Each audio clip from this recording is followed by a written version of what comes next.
أخي الكريم، أنت عندما تنام عن صلاة الفجر تعرف ما الذي يحصل؟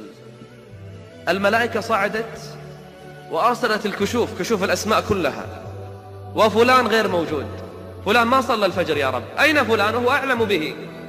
قالوا تركناه وهو نائم، أو تركناه وهو يلهو، أو تركناه وهو غافل. كان في عهد محمد عليه الصلاة والسلام عبد الله بن أبي بن سلول يصلي الفجر، رأس المنافقين يصلي الفجر، لكن كيف يصلي؟ كسلان، يتثاقل. لهذا أثقل صلاة على المنافقين ما هي؟ الفجر والعشاء، يصلونها لكن بثقل وبكسل. وانظر إلى من يصلي صلاة الفجر، بعضهم يصلي وهو نائم، أو يصلي وما درى الإمام ماذا قرأ. ما السبب أيها الإخوة؟ انظر إلى المسلمين بعد ساعة أو ساعتين، في الساعة 7 صباحا تزدحم الشوارع وتضطرب الطرق ويصدر الإزعاج. ما الذي حدث؟ خرج الناس من البيوت إلى أين؟ إلى مكان عملهم.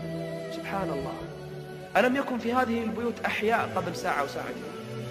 أليس في هذه البيوت مسلمون قبل ساعة أو ساعتين يأتون لصلاة الفجر؟ ما تدري كيف تجيب على هذا السؤال. للدنيا خرج الألوف المؤلفة، أما لصلاة الفجر ما خرج في المسجد إلا نصف صف. ما الذي جرى؟ تقول إحدى البنيات، تقول صعدت على سطح لي أنا وأختي، بنيات صغار، تقول في آخر الليل، وما كنا نصعد إلا آخر الليل حياء.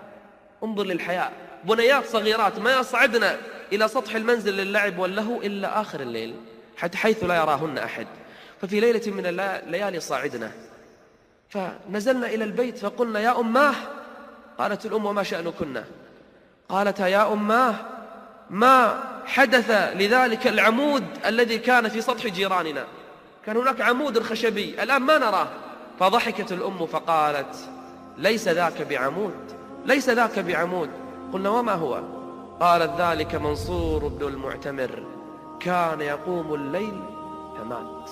ما في نوم في الليل، لأنه كلما أراد النوم تذكر جهنم قام، وكلما نعست عينه تذكر الجنة طار فرحا، حتى أن بعضهم يبكي على وسادته ما تشعر زوجته وهي تنام على نفس الوسادة.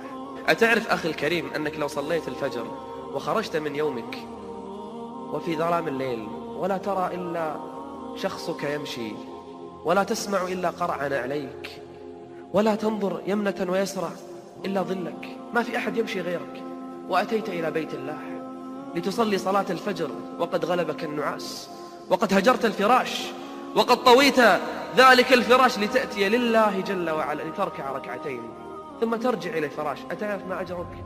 يقول عليه الصلاة والسلام من صلى العشاء في جماعة فكأنما قام نصف الليل، ومن صلى الفجر في جماعة فكأنما قام الليل كله.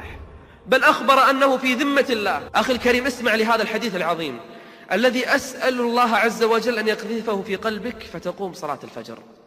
يقول عليه الصلاة والسلام بشر، بشر يعني تعال بشر أولئك. من هم يا رسول الله؟ قال بشر المشائين في الظلم بالنور التام يوم القيامة. نعم، إن الفجر لظلام، وإن الناس في هدوء وسكون، وإن الناس في نوم وسبات عميق. يقوم هذا من نومه ويفتح باب بيته، تكاد تسمع صوتا عليه من آخر الشارع، لأنه لا يمشي غيره، فيمشي ويقرع عليه حتى يأتي إلى بيت الله، فيدخل وقد مضى على الأذان 10 دقائق، وظن المسكين أن الصف الأول قد امتلأ وأنه لن يدرك إلا الصف الثاني أو الثالث، فيدخل فيستغرب ولا يرى إلا المؤذن، فيقول له أصليتم؟ فيقول لا، ولكن لم يأتي أحد. لا حول ولا قوة إلا بالله. اثبت يا عبد الله ولو كنت لوحدك، لا تقل أنام مثل الناس، لا تقل أنا غيري أنامه فقط لوحدي. اسمع، فإن يوم القيامة ظلمة شديدة. هذه الشمس التي تراها تكور والنجوم تتناثر وتنكدر، ويوم القيامة ظلمة في ظلمة، ويوم القيامة ظلمة في ظلمة، ويوم القيامة